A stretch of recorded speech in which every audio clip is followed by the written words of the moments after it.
Jayashree Liberty Hospitals, on the occasion of 11th anniversary, free OP consultation and 20% discount in OP. Contact. నమస్తే, నేను విజయ్. ఇండియాకి పాకిస్తాన్కి యుద్ధం వస్తే నిజంగా పాకిస్తాన్కి చైనా సపోర్ట్ చేస్తుందా? అసలు చైనా ఎందుకు సపోర్ట్ చేస్తుంది? ఇప్పుడు అందరిలో ఉన్నటువంటి అనుమానం కూడా ఇది. మనకి పాకిస్తాన్కి గొడవ ఉంటే పాకిస్తాన్ని నేరుగా ఎందుకు చైనా సపోర్ట్ చేసే అవకాశం ఉంది? ఎస్, ఈ వీడియోలో దీని గురించి చాలా డీటెయిల్గా డిస్కస్ చేసే ప్రయత్నం చేస్తాం. మనతో పాటు ఉన్నారు retired army officer colonel V V Rao గారు. సార్ నమస్తే. సార్, మీరు కాశ్మీర్లో వర్క్ చేశారా? ఎన్ని సంవత్సరాలు వర్క్ చేశారు?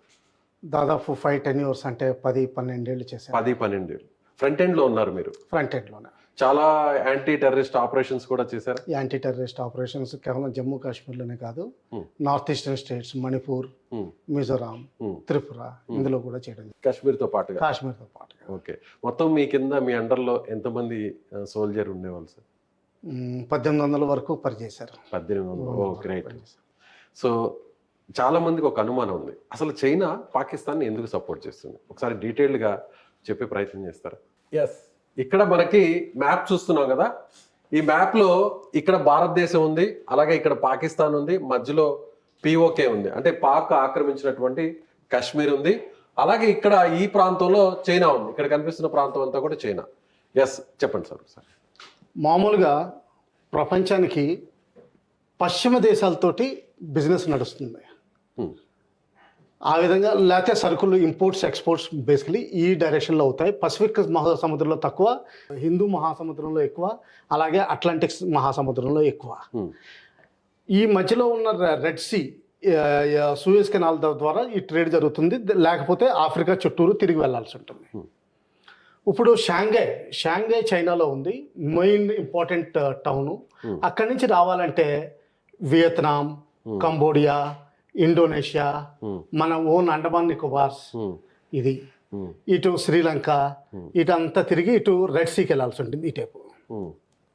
అదే కనుక ఒకవేళ వాళ్ళు డివైడ్ చేశారు ఏంటంటే, ఈ సామాన్లన్నీ కేవలం షిప్ ద్వారా కేవలం పంపించడం దీనికి 6 roads, 1 road 1 belt అన్నట్టుగా తయారు చేశారు. అందులో ఒక 1 part ఆఫ్ ది బెల్ట్, ఆ 6 schemes ఏంటంటే పాకిస్తాన్ ద్వారా గ్వాదర్ పోర్ట్ రావడం. ఎప్పుడైతే గ్వాదర్ పోర్ట్ వచ్చిందో, ఇది కాష్గర్ అన్నది, కాష్గర్ నుంచి గ్వాదర్ వచ్చేస్తుంది. దీన్ని road network plus rail network తోటి కనెక్ట్ చేస్తే మొత్తం చైనాకి సామాన్లు ఇక్కడి నుంచి వెళ్ళదు, ఈ రూట్ అంతా కట్ అయిపోతుంది. ఇప్పుడు మామూలుగా అయితే షిప్స్ ఇక్కడి నుంచి చైనాకు వెళ్ళాలంటే ఈ భాగం అంటే మన హిందూ మహాసముద్రం నుంచి ఇలా వచ్చి ఇక్కడి నుంచి ఇక్కడికి వెళ్ళాలి, అంటే దాదాపు కొన్ని వేల కిలోమీటర్లు. అలా కాకుండా డైరెక్ట్ గా పాకిస్తాన్ తో సంబంధం ఉంది కాబట్టి నేరుగా ఇక్కడ చైనా నుంచి ఈ ప్రాంతం నుంచి ఇక్కడికి పాకిస్తాన్ లో కేవలం 3000 కిలోమీటర్లు అయిపోతుంది. కొన్ని వేల కిలోమీటర్లు అయిపోతుంది. చాలా దాదాపుగా 70% ఆదా అయిపోయింది. అంతేనా? ఓకే, సో అందుకోసం ఏం చేస్తుంది ఇప్పుడు దానికోసం? అందుకని ఏం చేసిందంటే, ఇది ప్రస్తుతం ఉన్న ఏరియా మ్యాప్, ఇది మన ఈ ఏరియా చూస్తే ఇది మన ఒరిజినల్ జమ్మూ కాశ్మీర్. ఈ ఏరియా మీకు తెలిసినట్టు లడాక్ ఏరియాలో చైనా ఆక్రమించుకుంది. దీన్నే అక్సాయ్ చీన్ ప్రాంతం అంటాం. అంటే ఇది సార్, ఇది కాశ్మీర్, ఇది కాశ్మీర్. ఇప్పుడు ఇది మన కంట్రోల్, మన దగ్గర ఉన్నటువంటి ఈ ప్రాంతం, ఇది వచ్చేసి పాక్ ఆక్రమిత కాశ్మీర్. ఇప్పుడు ఏదైతే మనం కలుపుకోవాలని భావిస్తున్నామో ఈ ప్లేస్. ఇందులో ప్రాబ్లం ఏంటంటే, ఇదిగో ఈ ఏరియా ఏంటంటే 5000 చదరపు కిలోమీటర్లు 1962లో చైనా పాకిస్తాన్ చైనాకి గిఫ్ట్ కింద ఇచ్చేసింది ఆ ప్రాంతాన్ని. దాన్నే షక్స్గమ్ వ్యాలీ అంటారు. అక్కడి నుంచే చైనా నుంచి ఇక్కడ ఒక చింగ్చియాంగ్ ప్రావిన్స్ నుంచి ఈ రోడ్డు కట్టడం మొదలుపెట్టారు. ఇటు ఇస్లామాబాద్ వచ్చి ప్రస్తుతానికి ఈ రోడ్డు ఇలా ఉంది, కానీ ఫ్యూచర్లో ఈ రోడ్డు ఇక్కడి నుంచి ఇలా డివైడ్ అయ్యి బలూచిస్తాన్ ద్వారా గ్వాదర్ వెళ్తుంది. ప్రస్తుతానికి రోడ్డు ఆల్రెడీ ఎగ్జిస్టింగ్ రోడ్ తోటి కలిపారు. ఇది existing road, main Pakistan corridor. ఫ్యూచర్లో చైనా వాళ్ళు ఈ రోడ్డు కలపాలని చూస్తున్నారు గ్వాదర్కి. ఇక్కడ గ్వాదర్ పోర్ట్కి కావాల్సినవన్నీ ఏర్పాటు చేసుకున్నారు. ఇది ఎన్ని సంవత్సరాల కిందట ఈ ప్రాజెక్ట్ స్టార్ట్ అయింది? దాదాపు ఒక 10-15 సంవత్సరాల నుంచి మొదలైందండి. 10-15 సంవత్సరాల నుంచి. ముందర గ్వాదర్ పోర్ట్ తీసుకున్నారు, తర్వాత ఈ రోడ్ నెట్వర్క్ ఒక 5-7 years ముందర నుంచి మొదలు పెట్టారు. ఓన్ గా చైనానే కన్స్ట్రక్షన్ చేసింది. China construction. చైనా ఏం చేసిందంటే, సాఫ్ట్ లోన్ కింద బిలియన్స్ ఆఫ్ రూపీస్ అంటే చైనా కరెన్సీ ఇచ్చి చైనా వాళ్ళ కంపెనీస్కి కాంట్రాక్ట్ ఇచ్చి హెవీ ప్రైసెస్లో అంటే ఇన్ఫ్లేటెడ్ టెండర్స్లో వాళ్ళ ఓన్ మనుషులకి కాంట్రాక్ట్ ఇచ్చి వాళ్ళ ఓన్ ఇంజనీర్స్ని పంపించి వాళ్ళ ఓన్ కన్స్ట్రక్షన్ ఎక్విప్మెంట్ పంపించి దాదాపు వాళ్ళ లేబర్ కూడా చాలా కీ లేబర్ని అందరినీ పంపించి కేవలం లో లెవెల్ లేబర్ని మాత్రం పాకిస్తాన్ నుంచి తీసుకుని ఇది వాడుతుంది. ఎంత పెట్టుబడి పెట్టింది వీటి దాదాపు $200 బిలియన్. 200 బిలియన్. 1 బిలియన్ అంటే 8,800 కోట్లు. 200 అంటే 2,70,000 కోట్లు ఈ కారిడార్ మీద ఖర్చు పెట్టింది. కేవలం రోడ్డే కాదు, ఇందులో చాలా హైడ్రో ఎలక్ట్రిక్ పవర్ ప్రాజెక్ట్స్ ఉన్నాయి. అవి కూడా ఆ కరెంటు తయారు చేసి పాకిస్తాన్కే అమ్మాలని చూస్తుంది.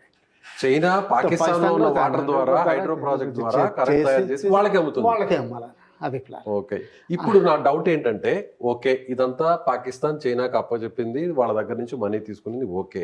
ఇప్పుడు వార్ జరిగేది ఈ పిఓకే ఉన్నటువంటి ఈ ప్రాంతంలో, ఎల్ఓసి ఉన్న ప్రాంతంలో. ఫర్ ఎగ్జాంపుల్ ఇంకో మనం ఇమేజ్లో చూద్దాం.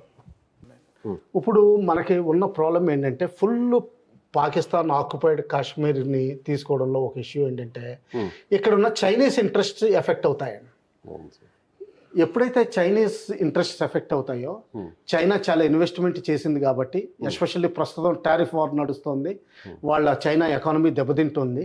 దానివల్ల ఏంటంటే వాళ్ళు ఎట్టి పరిస్థితులను మనీని వదులుకోలేరు. ఎంత థ్రెట్ వచ్చినా కానీ గోదావరి పోర్ట్ వరకు వాళ్ళు మెయింటైన్ చేయాలని చూస్తారు.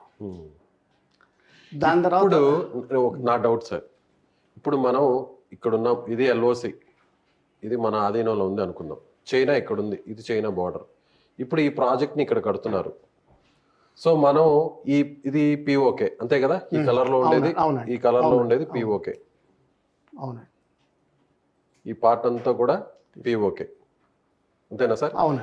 ఇప్పుడు మనం మిలిటరీ ద్వారా మనం ఏదైతే ఈ కాశ్మీర్ని తీసుకొని పాక్ ఆక్రమిత కాశ్మీర్ని మన కంట్రోల్లోకి కలుపుకోవాలి. ఎందుకంటే ఉగ్ర స్థావరాలన్నీ కూడా, క్యాంప్స్ అన్నీ కూడా అక్కడే ఉన్నాయి అనేది అందరికి తెలిసిన విషయం. ఇప్పుడు మనం ఒకవేళ మిలిటరీ ఆపరేషన్స్ చేసి దీన్ని మన కంట్రోల్లోకి తీసుకుంటే చైనా ఎందుకు అడ్డుకునే అవకాశం ఉందంటారు? ఇందులో 2 పాయింట్స్ చెప్తానండి. ఒకటేమో ఇందులో కూడా 2 భాగాలు ఉన్నాయండి. దీన్ని ఈ ఏరియాని గిల్గిట్ బాల్టిస్తాన్ అంటారు. ఈ ఏరియా మామూలుగా అగ్రికల్చర్ చేసే పోర్షన్, ముజఫరాబాద్ సౌత్లో. క్యాంప్స్ ఇక్కడ ఎక్కువ ఉన్నాయండి, మిగతా అన్ని పంజాబ్లో ఉన్నాయి, పంజాబ్. ఈ గిల్గిట్ బాల్టిస్తాన్లో వాళ్ళ కల్చర్ వేరు, వాళ్ళ షియాస్, వాళ్ళ ఎకానమీ వీక్, పావర్టీ ఎక్కువ, medical facilities, road transportation facilities ఏవీ లేవు. ఇక్కడ దీనికి ఒక ప్రైవేట్ సెపరేట్ స్టేట్ కింద ఒక ప్రైమ్ మినిస్టర్ ఉంటాడు. ఆయన ఇప్పుడు ఈ ఏరియా నుంచి ఎన్నికవుతాడు. పిఓకేలోనే సపరేట్ ఇంకొక ప్రైమ్ మినిస్టర్ కూడా ఉంటాడు. గిల్గిట్ పాకిస్తాన్ దాంట్లో ఉంటాడు. గిల్గిట్ పాకిస్తాన్ నుంచి ఎలక్ట్ అవ్వరు, ఎప్పుడు ఈ ఏరియా నుంచి అగ్రికల్చరల్ ఏరియా నుంచి అవుతారు. కానీ అక్కడ ఉంటారు. కానీ అక్కడ ముజఫరాబాద్ వాళ్ళ రాజధాని. ఎప్పుడు వీళ్ళకి ఏంటంటే వీళ్ళందరూ Chaudhary and Rajput Muslims. Money, economic power వీళ్ళ దగ్గర ఉంది కాబట్టి ఎప్పుడు ప్రైమ్ మినిస్టర్ ఇక్కడి నుంచి అవుతారు. అదొక ఇష్యూ. ఇప్పుడు మనకి చైనా ఎక్కడ కన్సర్న్ వస్తుందంటే ఈ సెగ్మెంట్ పోర్షన్ పిఓకేలో నుంచి వస్తుంది కాబట్టి చైనా రియాక్షన్ ఎలా ఉంటుంది అన్నది మనం చాలా సీరియస్గా ఆలోచించాల్సి ఉంటుంది. సో ఇక్కడ మనకి ఈ ప్రాంతంలో మనకి కావాల్సిందైతే ఇది, ఈ ప్రాంతం మనకు కావాలి ఇప్పుడు. అంటే ఇది ఎల్ఓసి ప్రజెంట్, ఇప్పుడు ఎల్ఓసి ఈ ప్రాంతానికి కలుపుకోవాలని మనం ప్రయత్నిస్తే ఇక్కడ వాళ్ళ రోడ్డు ఉంది కాబట్టి చైనా వచ్చే అవకాశం ఉంది. చైనా ఎలా హ్యాండిల్ చేయాలో మనం వేరుగా ఆలోచించాలి. అందుకని పాకిస్తాన్కి సపోర్ట్ చేసి బ్యాక్ ఎండ్ లో ఉండి సో మనల్ని అడ్డుకునే ప్రయత్నం చేస్తుందేమో అనేటువంటి ఆలోచన, అనుమానం. సో ఇక్కడ లక్షల కోట్ల పెట్టుబడి దీనికి పెట్టింది కాబట్టి చైనా సైలెంట్గా ఉండే అవకాశం ఉంటుందా? చైనా సైలెంట్గా ఉండే అవకాశం లేదు. ఫస్ట్ థింగ్ ఏంటంటే ఈ రోడ్ని పాకిస్తాన్కి ఈ రోజుని అసలు దేశాలు సపోర్ట్ ఇచ్చే దేశాలు లేనే లేవు. సౌదీ అరేబియా ఇవ్వట్లేదు, టర్కీ కూడా నేను ఇవ్వనని చెప్పేసింది. అజర్బైజాన్ తరువాత చిన్న దేశాలు ఏమన్నా ఉంటే వాళ్ళు ఇవ్వగలిగే శక్తి కూడా వాళ్ళకి లేదు. ఇవ్వాల్సింది ఏంటంటే either American group, NATO group అన్న ఇవ్వాలి, లేకపోతే చైనా అన్న ఇవ్వాలి. చైనా కేవలం ఇప్పటికీ ప్రస్తుతం తటస్థంగా ఉంది. రష్యా, యూరప్, అమెరికాస్ ఇవ్వమని చెప్పేసినాయి. సో చైనా నుంచే వస్తున్నాయి. కొన్ని మీడియా రిపోర్ట్స్ ప్రకారం మొన్న ఈ మధ్యన కొన్ని విమానాలు తర్వాత రోడ్డు మీద ఈ సరుకులు పంపించడం పాకిస్తాన్ జరుగుతుందని ప్రజెంట్ అయితే వెహికల్స్ కూడా ట్రాన్స్పోర్టేషన్ అంతా కూడా నడుస్తుందండి. పోర్ట్ నుంచి ఇక్కడ ఇప్పుడు అరేబియా సీలో ఉన్నటువంటి పాకిస్తాన్ ఈ పోర్ట్ నుంచి గ్వాదర్ పోర్ట్ నుంచి నేరుగా చైనాకి వెళ్తున్నాయి వెహికల్స్. ఇక్కడి నుంచి వెళ్ళట్లేదండి. ఆ ఎక్స్పోర్ట్ ఇంపోర్ట్ కి అంత ఇంకా రాలేదు, ఆ స్టేజ్ కి రాలేదు. ఎందుకంటే బలూచిస్తాన్ లో మూవ్మెంట్ జరుగుతుంది. వాళ్ళు కొంతమంది చైనీస్ ఇంజనీర్స్ ని చంపడం కూడా జరిగింది. గ్వాదర్ పోర్ట్ లో చైనా వాళ్ళు చైనా ప్రొటెక్షన్ తీసుకుని వచ్చి పెట్టుకున్నారు. అంటే చైనా వాళ్ళ ఓన్ మిలిటరీ కాకపోయినా కానీ అదొక టైప్ ఆఫ్ సెక్యూరిటీ ఏజెన్సీలు తీసుకొచ్చి పెట్టుకున్నారు. ఆ స్థితికి వచ్చారు. దానివల్ల ఏంటంటే వీళ్ళ మూవ్మెంట్ కంట్రోల్ అయిపోయింది. ఇదిగో నిన్న రిపోర్ట్స్ ప్రకారం వింటే ఇక్కడ నుంచి సుయి అని ఒక ప్లేస్ ఉంటుంది. ఆ సుయి ద్వారా ఒక గ్యాస్ పైప్ లైన్ ఉంది నార్త్కి వెళ్ళేది. మొత్తం పాకిస్తాన్ పంజాబ్ అంతా ఆ గ్యాస్ పైప్ లైన్ మీద ఆధారం. దాన్ని నిప్పంటిచ్చేసినట్టు నిన్న కబరు. అంటే ఏంటంటే గ్యాస్ సప్లై ఇప్పుడు అయిపోతుంది. ఈ బెలూచిస్తాన్ ఉద్యమకారులు ఇప్పుడు ప్రస్తుతం మీడియా రిపోర్ట్స్ ప్రకారం చూస్తే బిఎల్ఏ చాలా యాక్టివ్గా రోడ్ని బ్లాక్ చేయగలుగుతుంది. నిన్న రాత్రి కూడా 10 మందిని చంపగలిగారని చెప్పి రిపోర్ట్స్ వస్తున్నాయి. రాను ఇది ఉధృతమయ్యే అవకాశాలు ఎక్కువ ఉన్నాయి. అలాగే ఈ నార్త్ వెస్టర్న్ ఈ ప్రాంతం ఉంది చూసారా, ఇస్లామాబాద్కి పైన, ఇక్కడ కూడా ఈ రోడ్డు వస్తుంది. ఇక్కడ NWFP అంటాం, నార్త్ వెస్టర్న్ ఫ్రాంటియర్ ప్రావిన్స్ అంటాం.